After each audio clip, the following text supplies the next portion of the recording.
When I was running Dungeons & Dragons summer camps for nerdy youths ages 8 through 17, we actually wound up with a lot of LGBTQ plus kids at our camps. Whether their parents knew it or not, it was our job to accept them and run a game for them that they would like. Through talking with some of the other dungeon masters who were more into the LGBT community than I was, I started using pronouns as part of our player and character introductions. And one day, I had a very enthusiastic, wonderful player, but occasionally a little edgy 13-year-old say, "Why does this stuff even matter anyway? Why do I have to say my pronouns?" And you know what? I think that is a fair question to ask. I've asked it myself, so let's answer it in a little video. Before we get to the topic, let's try to cover some quick disclaimers. Number one, I am not trying to tell you everything there is to know about LGBTQ and queer issues. Number two, I will be saying the word queer. Why am I saying the word queer, even though some consider it a slur? Well, because I'm queer, so that's the word that I'm going to use for me, and I'll use it for the general discussion of kind of an umbrella, so I don't have to keep saying LGBTQIA+. Number three, while this issue, and really any art in general, is inherently political, I have no interest in discussing or debating any left-wing, right-wing, or policy issues in the comments, so please keep that out and keep the discussion to D&D or your own personal struggles. I'll be happy to talk about it, just please don't get into your candidate or your state or whatever. And on that note, let me go ahead and say, as a cisgender white man, that yes, I do care about the 9-year-old trans kid, but I also care if you are a 20-year-old or 60-year-old who grew up with very traditional or conservative values and you just don't get what all the gay stuff and the pronouns are about. I've been there. My background is not gay theater kid. My background is hyper-American masculine Boy Scout. Now, that gave me a whole lot of douchebag tendencies that I am still trying to work my way out of. And by the way, this video is not going to be perfect in PC, but if you were looking for a sign to open up, to accept more people into your games, this is it. This is me telling you it's okay. You don't have to give up all the parts of your identity to accept some other people. You can still be you, and I'm not going to call you a bigot. Are you ready to chat? All right, let's go. When we talk about gender and gender roles, we tend to put people into boxes. This is a man. This is what all men should be. This is a woman. This is what all woman characteristics are. And this is not too uncommon from what we traditionally do in our tabletop role-playing games. We say, hey, this is an elf. Here's the stats that your elf gets. Here's what all elves should be. Oh, by the way, we're not talking about race this time. That might be another video if I feel like it. You know, here's a fighter versus a sorcerer. Here's what those things mean. But you may already know that not every fighter is going to be the same. My Rune Knight is going to be very, very different from your Battlemaster Sharpshooter.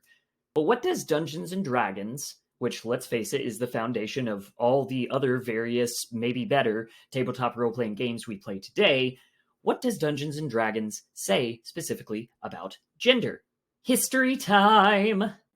In 1974, some nerd named Gary, who was the face of the company, and some other nerd named Dave, who I guess did as much of the work, released a series of pulp and spreadsheets ostensibly called a role-playing game. That edition assumed that only boys would play it, and their only characters would be manly men. In 1976, a theory was posited that women might exist in the game too, and the companion piece Dragon Magazine said that, okay, the way we should do this is clearly women characters should have lower strength, and instead of charisma, women will have beauty. And then we'll add on some weird numbers with experience points because that's a thing that old D&D liked to do. The first edition of Advanced Dungeons & Dragons formalized some of these rules for whether you were playing a male or female adventurer.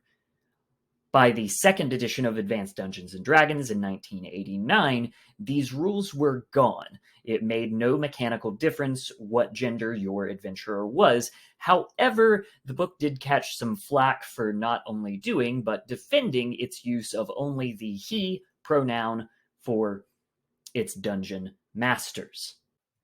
That nerd I mentioned earlier, Gary Gygax, likes talking about D&D even more than I do. He mentioned in a few blogs and interviews how he felt about these gendered mechanics in his game. In this particular post, he talks about how, well, you see, men and women are biologically different and women would always lose in a fight. But I guess if I'm making a fantasy game, you should be able to play whatever fantasy you want to play.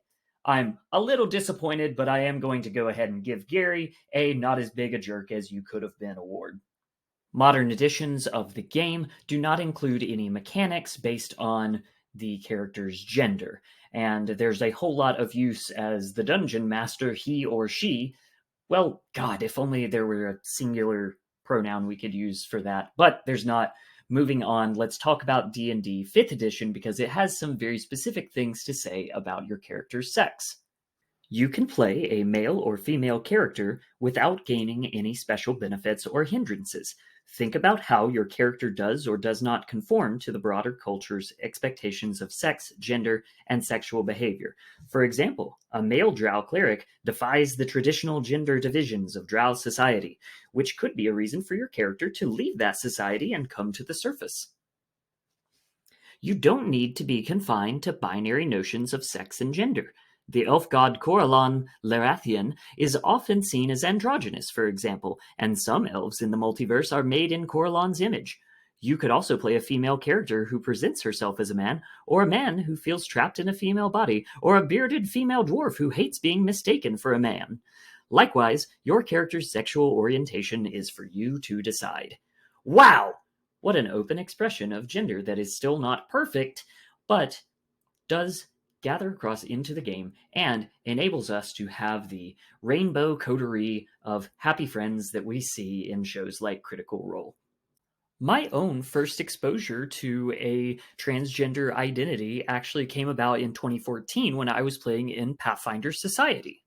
By the way, when I was playing in Pathfinder Society, I remember this one game where a guy came to the table and he was playing his character, Edward Elric, the alchemist. Why? Because there's an alchemist class in Pathfinder, but you may already recognize that an alchemist in Pathfinder, potions and Dr. Jekyll, Mr. Hyde and stuff, doesn't really match up with Edward Elric's Full Metal Alchemist alchemy, where he is shifting the bonds of the universe. That would be more of like a sorcerer or a wizard build. Now, we could have pointed this out, and in fact, somebody at the table, once this player walked away, mentioned to the dungeon master, does he know that he's not really playing Edward Elric the Alchemist? And I remember this Pathfinder Society game master saying, well, yeah, but that doesn't matter, because that's what he wanted his Edward Elric Alchemist to be, so I'm going to accept that and let him play it. Why is this tangent relevant? I don't know. Let's add a little method here, and we'll bring that method back when it's time to remember. Anyway, Pathfinder just released a book called The Advanced Class Guide, and in that book, we were introduced to one of the new iconic characters for a new class, the Shaman. Her name was Shardra Geltzel, and her lore specifically called out that, she was assigned a male dwarf at birth, but that was not at all how she identified. Shardra is pretty cool. It was also cool how Pathfinder was able to twist an item with a very negative connotation into something positive for their new character. You see, Advanced Dungeons & Dragons had a cursed item in it called the Girdle of Femininity or Masculinity. Your character would walk in and put on the super magical item expecting to gain extra strength or something, and surprise, lulz, you're a girl now. Not even a wish spell can bring you back to being a man, because this is one of the worst things that could happen to you as a change in your sex or gender. Yeah, not the best, pretty problematic, but, this was 50 years ago. However, the item did continue on for future editions and even made its way into D&D's direct offshoot, Pathfinder. Pathfinder, however, included an item called the Elixir of Sex Shifting, which does kind of the same thing, but does include some other interesting language. The elixir has no effect on characters who are pregnant or are of races with no sexual differentiation. Interesting. Also, an unwilling imbiber can choose not to change at all. Very interesting. Have you seen my video on consent in role-playing games? So along with the introduction of Shardra, the Pathfinder writers included some language describing how the elixir of sex shifting would not be a cursed item, but an item to be sought out by an individual like Shardra so that they could, through adventuring, conquer their dysphoria. And I think that's kind of wonderful to allow this opportunity, as well as a reflection on what was otherwise a pretty bad cursed item with negative connotations. Anyway, all of this starts to remind me of One Piece. One Piece actually has a character who ate the hormone fruit and can willingly or unwillingly change your gender. Emporio Ivankov's ability to biologically change your sex can be used for good or evil, and I think it's a perfect encapsulation of how queerness in One Piece is not something that we would describe as unproblematic or, woke. But queerness is in One Piece all the same. I'm not going to commit a lot of time here to really delve into all of the ambiguous or explicit queerness that we see in One Piece's characters, but I will mention one video from dealing with nihilism about what an Okama is, and I'll go ahead and say that all the characters we can see in One Piece kind of make it look like the Mighty Nine showed up late to the gay pride parade. Luffy is asexual. Sanji is a pervert. Mr. Tubonclay's gender is best expressed as Mr. Tubonclay, we love you! Nami has extremely sapphic vibes, especially when she's with Vivi. Marco the Phoenix, it is incredibly hard for me to see this flaming man is straight. Crocodile is Luffy's mom, did you know? Izo is definitely a male, but one who is most comfortable kicking ass wearing women's attire. Kiku is a character who is explicitly trans, is introduced as saying, "This one has the heart of a woman," to which Luffy replies, "Whoa, your mask is cool," because Luffy is a good ally. And now we get to Kaido's son, Yamato. Let me take a step back for the folks who haven't read One Piece. And yes, you're missing out, but no, you don't have to commit yourself to a 1,000-chapter series. Anyway, the crew is about to face Kaido, the BBEG of this particular arc, and we cut to Kaido, who, while meeting with some of his other lackeys and minions, says something about his idiot son, Yamato. We haven't met this character. We don't know who this is. We start wondering what kind of crazy, scary, badass Kaido's son is going to be. And then he shows up looking like an Oni, and we see this cool mask. And then it turns out that Kaido's son, Yamato, is saving our main character, Luffy. He takes off the mask, and we see this. And that is when everybody says, "Hang on, that doesn't look like Kaido's son. She has big ol' anime titties." And Luffy has basically the same reaction, to which Yamato says, "Ah, no, you see, I am a man. I self-identify as Kozuki Oden," who, by the way, is a super manly person and the biggest Chad in One Piece. So in order to be more like Kozuki Oden, I am also going to have to be a man.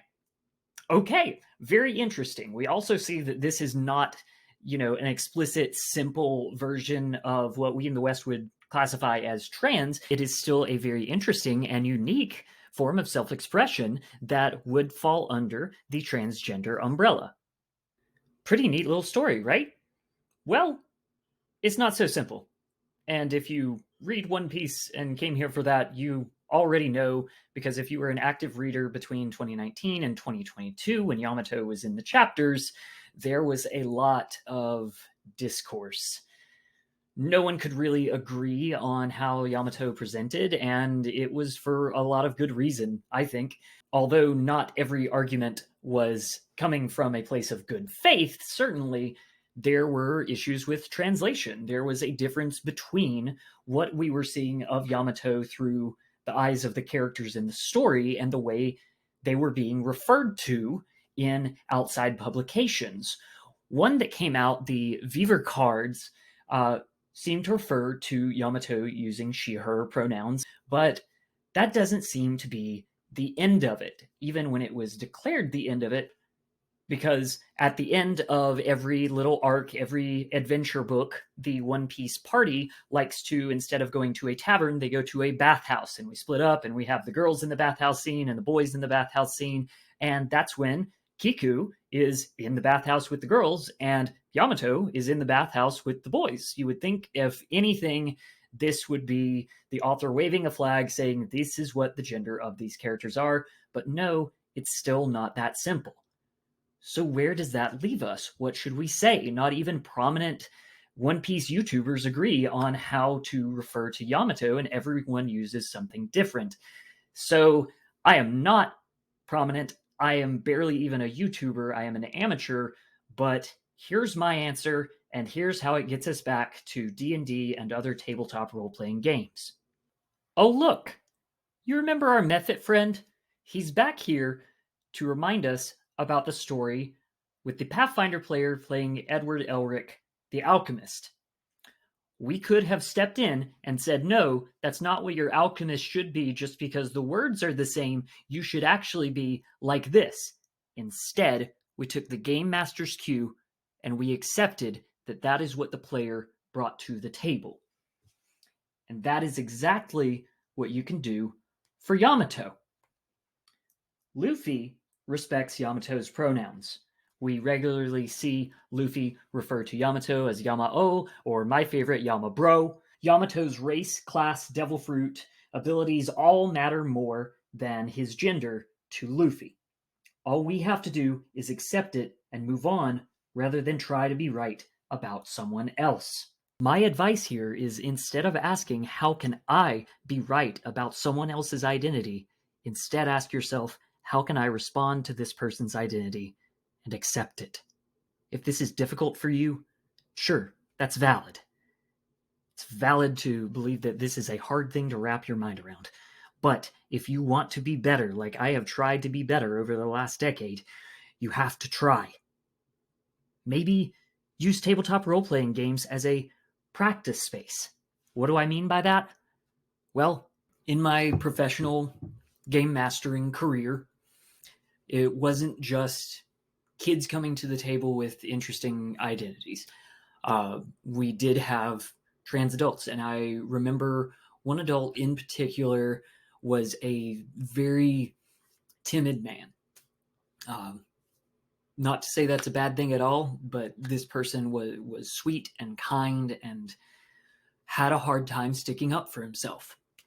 He made a character who was a human paladin, and he made a point on day one.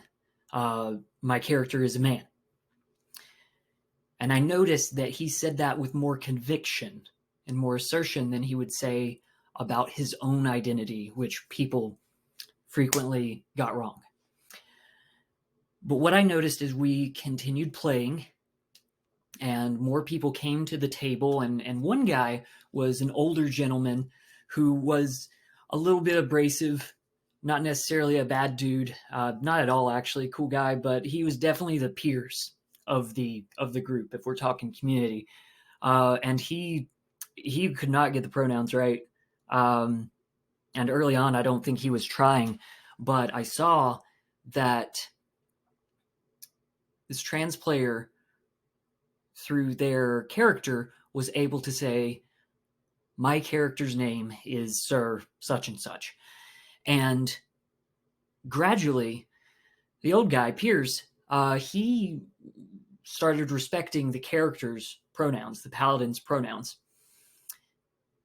And then he started really respecting and assertively respecting the player's pronouns as well, to the point that when other people came around, he would try to help introduce the trans player. So, for a lot of people, and I certainly saw this with some of our kids, I had a kid who couldn't go by a different name out loud as themselves, but they had a name that they wanted for their D&D character, and then it came out that, like, well, actually, I want to be called Pippin too. And that's okay. Do you know how wonderful it is that people can use tabletop role-playing and Dungeons and Dragons as a venue to explore their identity and to start to assert themselves and start to say, yes, this is me, and sometimes, no, this is not me. I questioned my own gender. I grew up with hyper masculinity and all the toxicness and all the wonderfulness that entails. And I think through playing feminine characters in Pathfinder, I was able to start asking some questions about myself. Now, the answer to that is I am a man, I am cis, but I can start to see, and I hope you can start to see too, how somebody can use this hobby as a way to explore themselves and assert themselves. So if you are blessed to have somebody at your table who is trying to go through things, and it's not always going to be pretty, it can be sloppy, it can be a D&D horror story, but you can be there for them, and you can be there with them on their terms to try to help them rather than hinder them.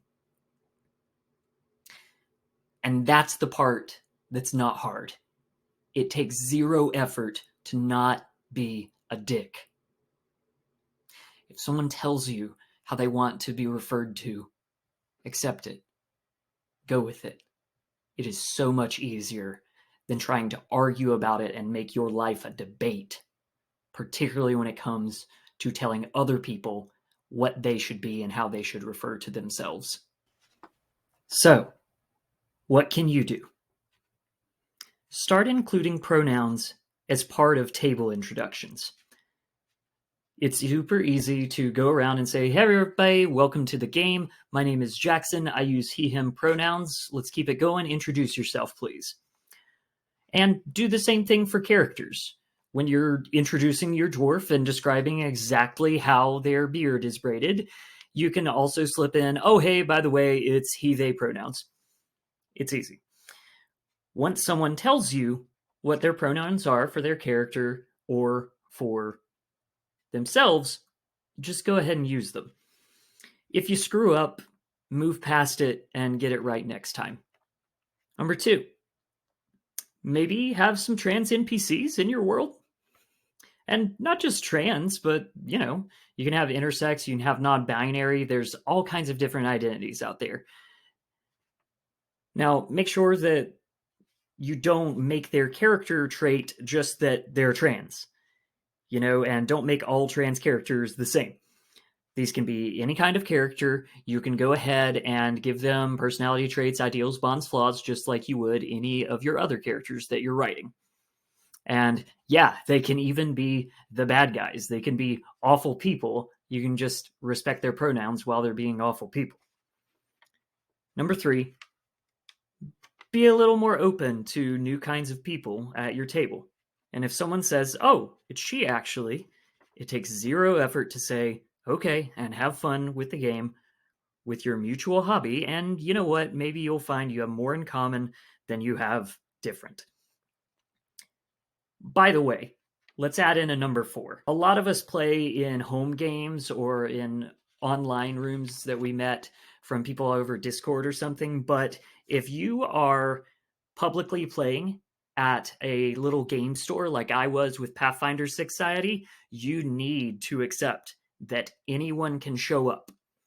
I have heard far too many horror stories, especially from friends, whether they were trans or just the only girl in the game store that day, because unfortunately that's still a story, who were pushed out of the game store and pushed out of the community because people were jerks to them when they first showed up for their Adventure League game. That has to stop. Highlight in bold every one of these tips. If you are showing up to public play, you need to step up and try a little harder and get better a little faster. Easy enough? Get out there and do it. And that's going to do it for this video. Thank you so much for watching. Please, if you have more questions, don't hole up. Go into the comments. Let's have a chat. I especially want to hear from other LGBT plus gamers because I am not a perfect ally and your perspective matters too. If you want to delve deeper into this topic, I have some videos from not me, but from some other creators who have provided a very good perspective on things. Thank you so much. Happy gaming. Have a Nat 20 day. Bye bye.